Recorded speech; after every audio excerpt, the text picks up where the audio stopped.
Hey, what's up everybody? This is Dani Kammler from Aesthetic Perfection. I've just arrived here in Dublin, Ireland for my flight from Munich, and I'm ready to drink some Jameson and have fun.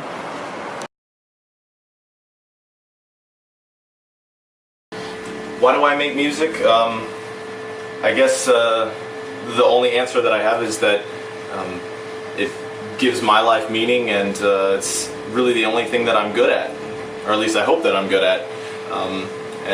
It gives me the opportunity to travel and see the world and meet new people and give interviews in scummy bathrooms and in the backstage in Dublin, Ireland. So I think I made the right choice.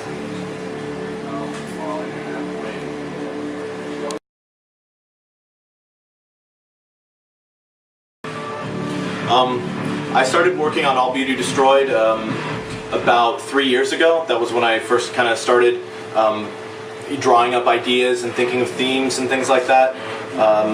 Pretty much right after A Violent Emotion came out. I remember starting on Inhuman actually, I think like just 2 or 3 days after A Violent Emotion was released. So I'm always working and I'm always coming up with new ideas, but I think when I really started to develop and kind of really know where the album was going was probably about 2 years ago. So I would say the album took about 2 years of solid work.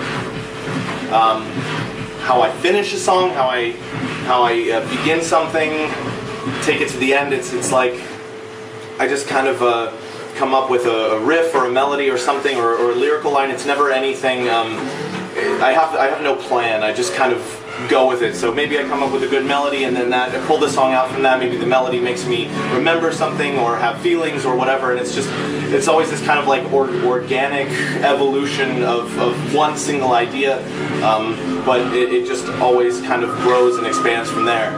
And when it's finished, it's never really finished. You just kind of give up on it. You say, okay, I can't do anymore, this is done, I quit.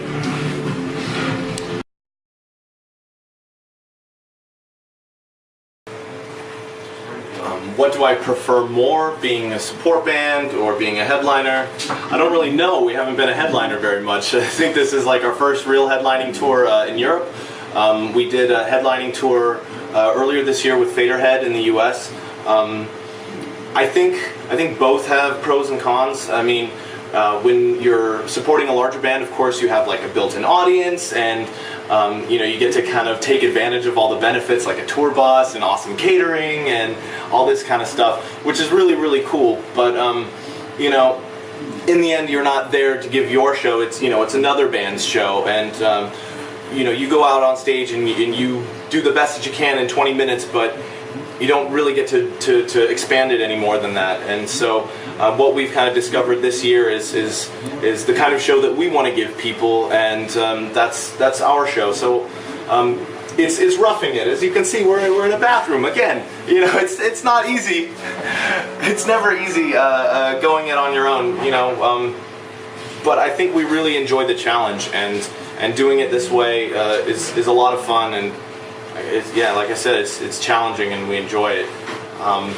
We did tour with Combichrist a lot. I think we did 5 tours with them, which is, I think, more than any band that I know of has like ever toured together.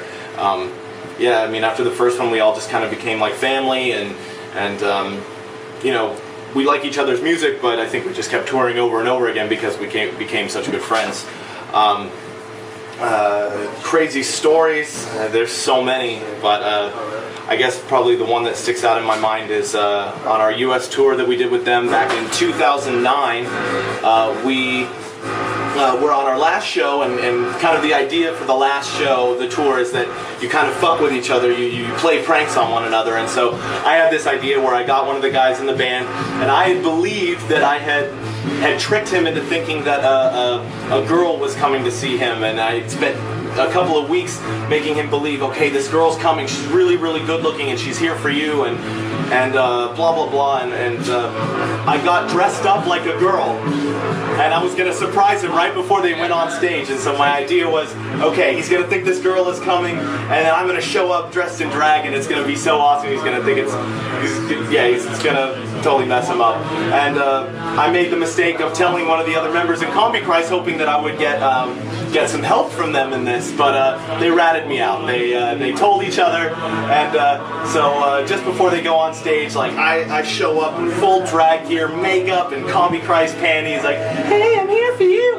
And they act like they've been tricked for just maybe 2 minutes, and then I hear the gaffer tape roll go behind me, and I turn around and they've surrounded me, and they duct tape my hands behind my back, like hog tie me, and Zmar picks me up and carries me out on stage, and like holding me up in front of 300 people, and he's like, this is Aesthetic Perfection's last show, and we're fucking with him. So here we go, and then I had to pretty much hop and kind of crawl my way off stage. Andy tried to throw me into the crowd, but luckily Dave, our old keyboardist, he grabbed me and pulled me away just in time before I fell into the crowd. But yeah, that was a good one. That's documented on my YouTube. Yeah. Yeah, it's on my YouTube. I don't know the link though.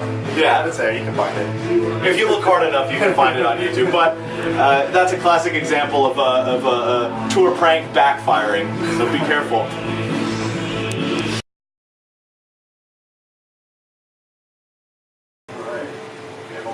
If I was on I'm a Celebrity, Get Me Out of Here, I would choose a hot girl because you need something nice to look at. So I'll take Scarlett Johansson because she's gorgeous.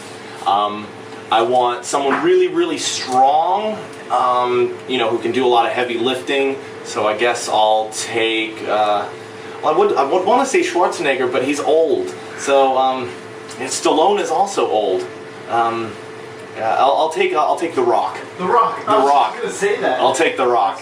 And and I want somebody really, really smart. So I'm just gonna choose a fictional character. I'll say I want the professor from Gilligan's Island because he was in this situation and he knew how to build a radio out of a coconut. So that's what I would do.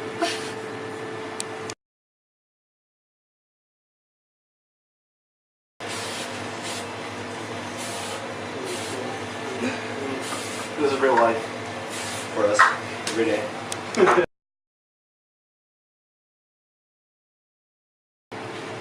Okay, when I think of Ireland, sorry, I think of leprechauns. I mean, yeah, leprechauns and shamrocks, all that kind of stuff. Sorry, it's just the American Guinness. Yeah, well, I don't like Guinness. Yeah. Ooh, oh, maybe have to edit that out. I'm not really. Okay, so I'll say leprechauns, Jameson, because Jameson's not even from here. The distillery is here. You don't know what you're talking about. Jameson is from Dublin. But it's bottled in like the U.S. somewhere. Well, maybe they have a bottling facility there, but the legitimate, the real deal Jameson comes from Dublin. And I want to go to the distillery tomorrow. Yes, me too. Yes. Oh, okay. Yeah, let's go. All right, we're gonna go. All right. And then I'm gonna say really, really nice accents. I think the Irish accent's very soft and very wonderful to listen to. Quite lovely. Quite so quite lovely.